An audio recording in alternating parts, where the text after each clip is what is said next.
कोशिश की गई। मैं आरजू सेठ, कैमरा पर्सन दीपक के साथ, India news x, Delhi.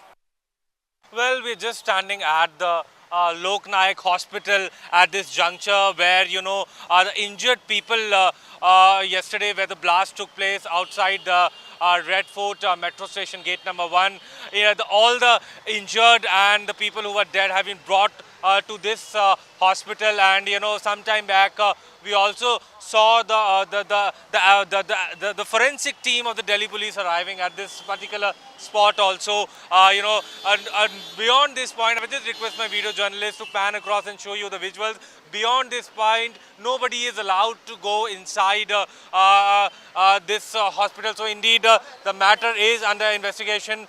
So far, what we know is that 9 people have been so far killed and about 24 people have been injured in yesterday's blast at the Red Fort area in Delhi. So indeed the situation is tense. All the investigative agencies including NIA and the Delhi police are thoroughly investigating this case, whether all from the multiple angles. There have been arrests made from Faridabad.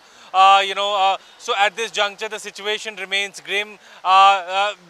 So far, all the bodies that have been, the people who have been dead, who have been declared dead, are still, their bodies are in the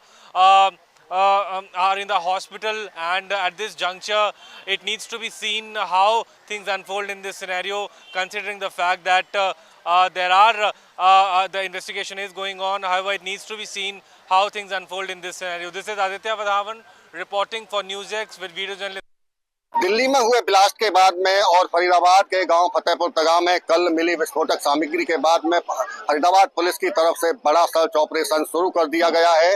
Fatehpur तगा, गांव धौज और Alfalah university में तमाम थानों की force को बुला लिया गया है और अब वहां एक एक घर को खंगाल कर सर्च ऑपरेशन को शुरू किया जा रहा है। हम फिलहाल फतेहपुर तगा गाँव में और आप साफ तौर से देख सकते हैं कि जो पुलिस फोर्स यहाँ बुलाई गई है उनकी जिम्मेदारी उन्हें ड्यूटी पर सौंपी जा रही है कि कौन सी गली में और किस घर में खंगालने का काम करेंगे। सर्च ऑपरेशन चूंकि बड़े स्तर पर पूरी तरह से शुरुआत कर दी गई है। गांव धौज में भी इसी तरह से फोर्स को इकट्ठा किया गया है। अलफला यूनिवर्सिटी में सर्च ऑपरेशन शुरू हो चुका है और अब फतेहपुर तगा में भी ये सर्च ऑपरेशन की शुरुआत यहां से आप देख सकते हैं। एसीपी रैंक के अधिकारी यहां पुलिस कर्मियों की जिम्मेदारी तय करते हुए उन्हें कहां भेजना है उनको बताया जा रहा है, उनकी ड्यूटी तय की जा रही है और कुछ ही देर में अब ये घरों में सर्च ऑपरेशन शुरू करेंगे, क्योंकि फतेहपुर तगा में कल ही एक सर्च ऑपरेशन के दौरान एक मकान से एक 2500 किलो से भी ज्यादा अमोनियम नाइट्रेट बरामद हुआ था, विस्फोटक पदार्थ बरामद हुआ था। इसके साथ साथ में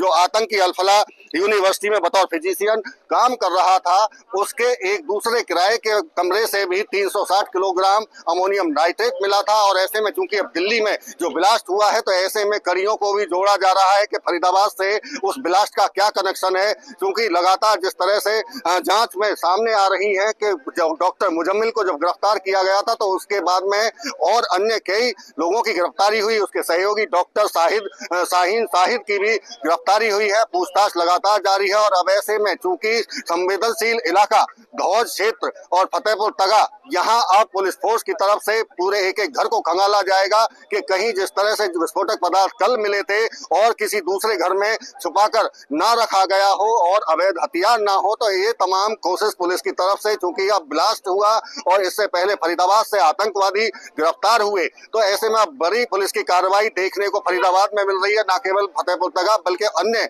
आसपास के गांवों में भी पुलिस फोर्स को तैनात किया जा रहा है और संवेदनशील इलाका इसको अब मानकर यहाँ पूरी तरह से सर्च ऑपरेशन की शुरुआत की जा रही है। फरीदाबाद से देवेंद्र कौशिक, इंडिया न्यूज।